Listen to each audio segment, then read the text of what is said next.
If you could only have one film camera, what would it be? Sadly, I struggle with this, so in today's video I'm going to share my top 20 film cameras from around 80 or 90 film cameras that I've used. For each camera that we look at, I'll try and give you the shutter sound, example photos, and then a link below to full reviews on each mentioned camera.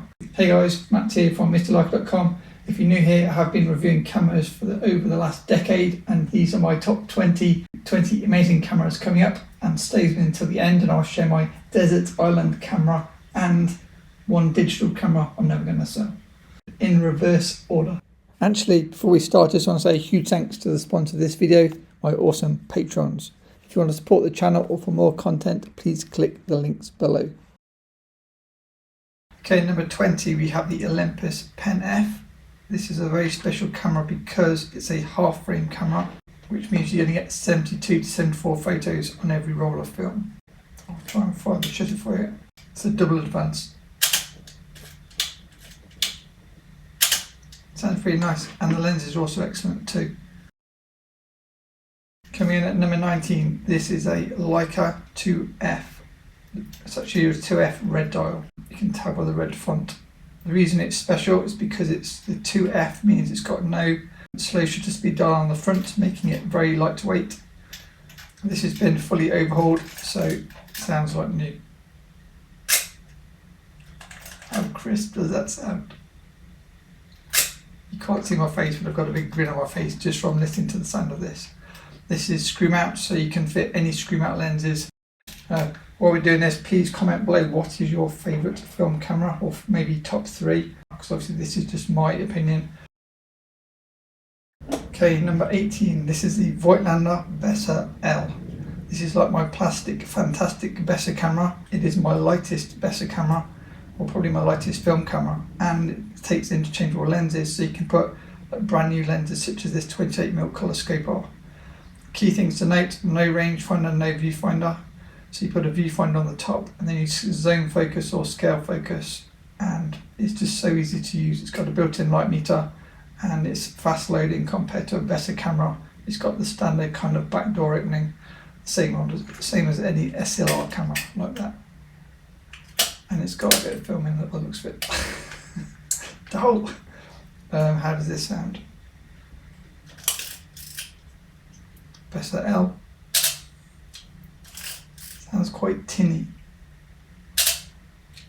or springy. This is my camera for running, cycling, anything where I need something lightweight and less expensive than, say, a little Leica camera. Number 17.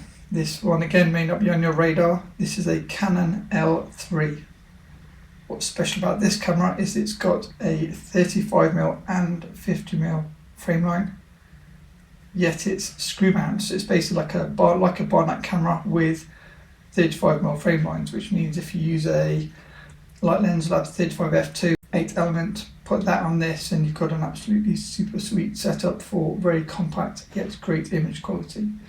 It's also fast loading, so if you hate Barnett cameras because of the slower loading that some people don't like, this is a open back door, fast loading. Great camera. I need to use this more. There's still colour film in, so I can't find this one. Next on the list, some of you may laugh with me being a Leica shooter, but the K4A. This camera should not be underestimated. If you can find one that works, these cameras can give you absolutely fantastic photos on par with Leica photos if you fit great lenses. So the lens I use a lot is actually the Zeiss Optimum Sonar 50 f1.5. Yeah, see the review. This is one seriously good camera for the money. How does this one sound? Former Soviet Union K4A. Number 15, another camera you'll probably laugh at me for. This is the Nikon FG20. This video definitely has something for all budgets. This is a super cheap Nikon SLR camera, but pair it with a lens like the 55mm 2.8 nickel and you're going to get image quality as good or maybe even better than some Leica lenses or Leica M6 setups, because this lens is just so sharp. How does this camera sound? Pretty solid. It's got a nice advance. It's a bit kind of flimsy, but it just works a treat, and it's all about the lens. You put a good lens on and this camera will deliver in heaps. This is my small Nikon setup. If I need, I say small backup camera to say one of the cameras already mentioned. Talking of cheap SLR cameras, let's look at number 14, and we've got the Manala X300. Again, this is a budget SLR, but pair it with an amazing lens such as the MD Rockall 45 f2. This lens camera combination produced my most liked photo ever on Flickr. So again, don't underestimate it just because it says Manala. How does it sound?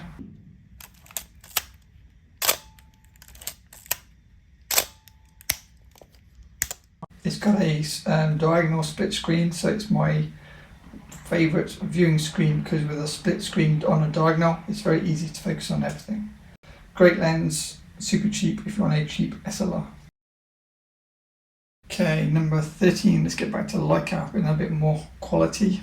So this is again something maybe slightly unusual. This is called a Leica 1C. It's a stripped back Leica 3C, which means it has no viewfinder, no rangefinder normally. I've attached the Light Lens Lab 35mm viewfinder and the Light Lens Lab 8 element, and that gives me an absolutely beautiful bomb-proof setup. Again, because it's got no rangefinder, you can just throw this in a bag, go on like a motorbike trip or anything when there's like loads of vibration, you can have no issues whatsoever. How does this one sound? This one's had a full overhaul and new shutter, so again it's like new. Super well dampened. Beautiful. Great camera, not so common, but if you can find one, they're great cameras. This is number 12, this big box at the back. If you know what it is, comment below. This monster is a 1947 Graflex or Speed Graphic, if you can see the name there. You're like, yeah but Matt, it's just a box, where's the lens? Well, the first thing you've got to work out if you buy one of these cameras is how do you actually get into it. If you look there, there's a little raised bit of leather. Press that, and inside is all the magic. This then comes out on rails to allow you to focus. You will go further, but you get the idea. And then locks into place to go away. So this is a modified camera, so on the back I've got a rotating camo Graflex back. And that means I can shoot this way or this way with film. Let's see if I can dry fire it for you. So you wind it up on the side. The shutter button's on the front. not the quietest camera. So this monster is 4x5, but I do use it with roll film backs too. Talking of 4x5, I've got one bonus camera for you in this video, and that is this. This is a smaller, lighter setup, as you can see, and some of you may recognise it if you know these sorts of cameras. This is the Intrepid 4x5. It's actually an earlier version. Get it to come out. Go together a bit like that. You put your lens on the front. There's no shutter in this camera, so the shutter is actually in the lens itself, and then you do everything on the front of the lens. You can get really small lenses for this, so again, check out that video or blog post if you want to see more information on this. This camera is still made. There are newer, more improved versions than the one you see here. So if you're interested in something a bit different, a bit more creative, check out the Intrepid 4x5. Okay, number 11, again another camera you may not be aware of. As you know, I love my small cameras, and this is a small camera that packs a big punch. This is an Agfa Billy Record 2, but what's special about it is, well, number one, it does that. So this is a 6x9 folding camera.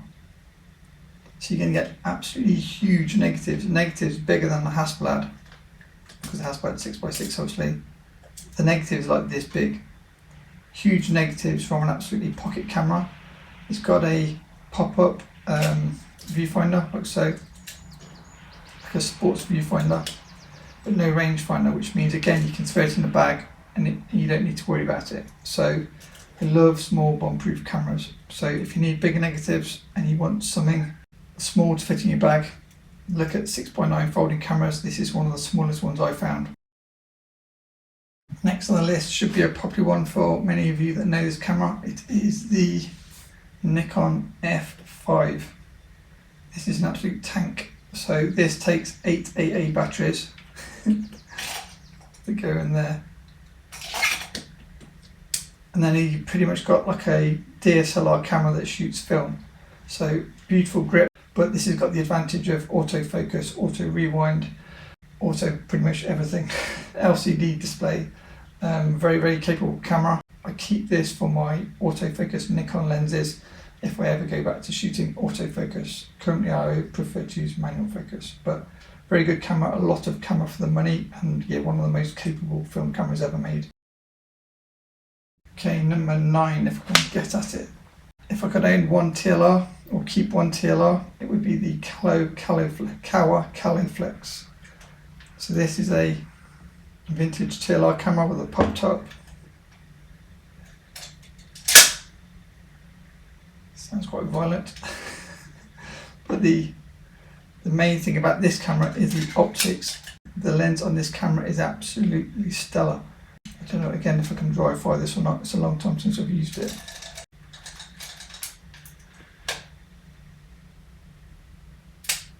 Okay, check that out again. I'll put videos for all these cameras below, and don't forget to comment what is your favourite film camera of all time. Number 8 is a Leica 3G. This camera is special because it was the last Leica 3 camera ever made. So you've got a bigger viewfinder than say a standard Leica 3. There's a standard Leica 3 viewfinder here. You see it's much bigger. All Leica 3 cameras except the 3G don't have parallax correction and only have a 50mm frame line. 3G gives you 50mm and 90mm frame lines, parallax correction, and then if you use something like a Voigtlander 40mm, you use the entire viewfinder, and that's perfect for 40mm. So this is a really, really nice setup, and again, beautifully made being Leica. Let's just give this one a whirl. I don't think it's got filming. If you ever want to know if it's filming, turn your rewind crank and check there's no tension. I think we're good to go.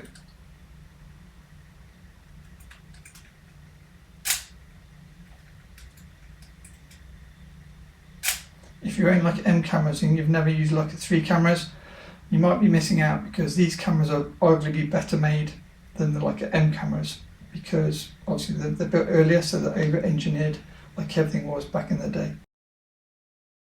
Okay, next, Nikon F3. Again, this is a new one to me. What I love so much about this camera is, number 1, it was a professional grade camera, so these cameras are built to last. But secondly, like some of the other Nikon cameras, you can have a waist level viewfinder like that. Do check out my video where I shot recently in Lisbon, where I don't talk and it's pretty much just the sounds of film cameras and shutters. How does this one sound?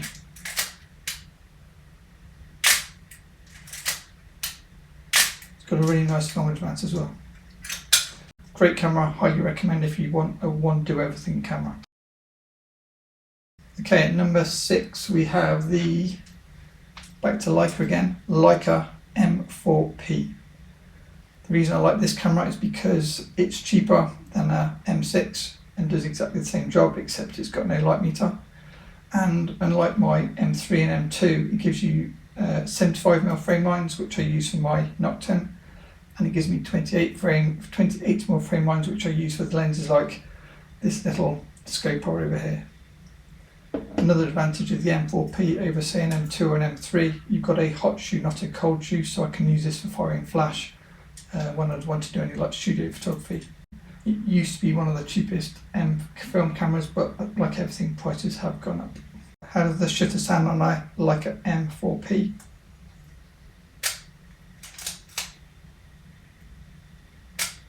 Crisp is the answer.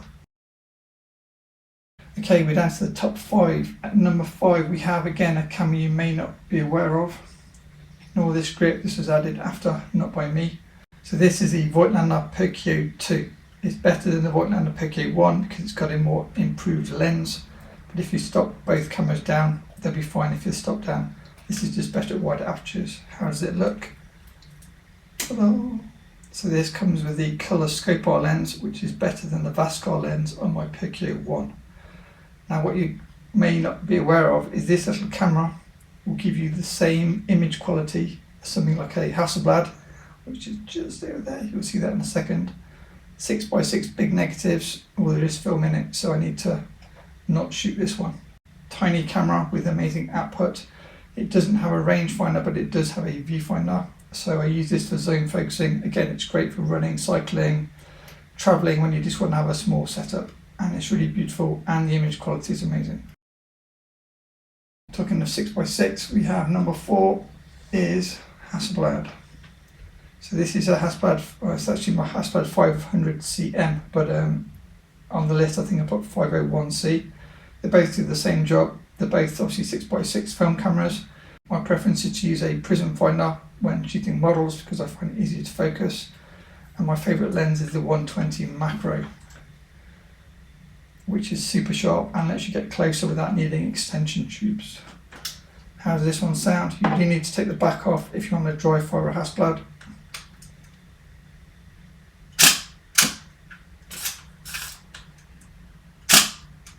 I think Hasselblads are just one of those iconic cameras that is definitely worth owning. So Hasselblad 500, you can get any version, and I use a waist level finder for a small setup, prism finder if I've got the opportunity to carry it.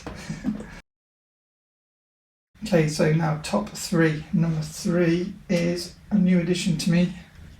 You may not know that I've got this. Number 18 is the new to me Nikon FM3A, and I've got it here attached with a motor drive and the Ultron. So how does this sound? Amazing.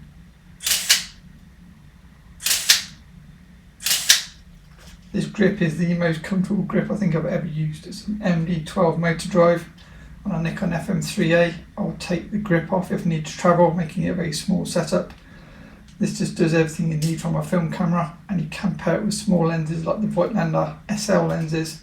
This is the 40 f2, and then yeah, you have a more compact setup. And so we're down to the final 2, one of my top 2 favourite film cameras ever made. In number 2, it's going to be the amazing Leica M3 single stroke, because I've also got the double stroke, but I forget it's double stroke, so I miss photos. So this is my single stroke, and it's got the best viewfinder if you're a 50mm shooter with a single frame line, big and bright frame line. It's just such a nice camera. I'm just checking there's no filming. How does this one sound? Well dampened. One of the best film advances as well. And again, pair it with a small lens like a small 50 f2L can from like Lens Lab, and you've got a super compact setup. So that's my favourite camera for shooting portraits if I want a combination of nice camera to use, nice looking camera and good image quality. So what is number 1? Has anybody spotted a camera that I've not yet talked about? My number 1 camera, if I had to pass it on to the next generation, would be my 1931 Leica Standard. So that's actually like a standard, like a 1 standard Model C as I understand. So this camera is very special because it's got, again, no rangefinder, but 50mm viewfinder. So then if you pair it with a 40mm modern Voer Pyo lens, kind of guesstimate your composition with the 50mm finder, and you have modern quality photos from a 1931 camera, which is amazing. This has had a full overhaul, so listen to this.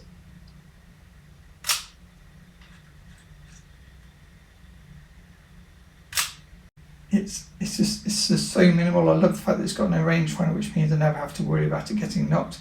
I love the fact that it's black paint, so I've got the black 40mm Helio to go with it. I love the fact that it's already got brassing, because the more you use it, the more brassing it's going to get, so the more beautiful it gets. And it's just small, light. Image quality is obviously going to depend on the lens that you use. And yeah, I think it's the perfect street kind of stealth setup because it's so small, people don't really know what it is, and so you can get your shots really easily. So that's my number 1 choice. What is your number 1 choice? Let us know in the comments. List your favourite, say 1 or top 3 film cameras ever made that you love, and say you need a desert island camera. Talking of desert island cameras, although this is the camera that I'd like to kind of take with me to the grave, as it were, It's not the most useful because, as I say, it's zone focus and yeah, it's just got minimal features. If I had to have a desert island camera, the camera of choice would be, any guesses? It's going to be the Nikon FM3A because it gives me all the functionality in a small setup. Ignore this bit. And so it's going to work in the desert, and if I take the M3, if I knock it, I've got to recalibrate it. Where this, it works with all width lenses. Let's say on the desert island I found a wide lens and a long lens and maybe a flash. I could shoot flash with long lenses, wide lenses, everything. Where with say a Leica M3, although I love the Leica M3, it's more of a minimal setup, so it's great for 50mm, but it's obviously not so good for anything wider. You need another viewfinder. It's not so good with flash because it's got a sync speed of 50, not 250. If you knock it, you've got an issue. Yeah, you can't really compare. So for usability, this is going to be my new desert island camera. Lastly, is another bonus. I'll give you one digital camera that I wouldn't sell, and this is the Leica CL. The reason I won't sell it is because you can use M lenses and L mount lenses, and it's my smallest digital Leica M camera, 24 megapixels, kind of the same as a Fuji being APS-C, but obviously Leica badge and Leica lenses and things. So yeah, this is my wild card when it comes to digital cameras. Now, as promised, I'll put a link below so you can find reviews of all mentioned cameras, plus I think another 60 or 70 cameras not to mention in this video. If you enjoy this type of content, please smash the like button and feel free to subscribe. Thanks for watching and see you in the next video.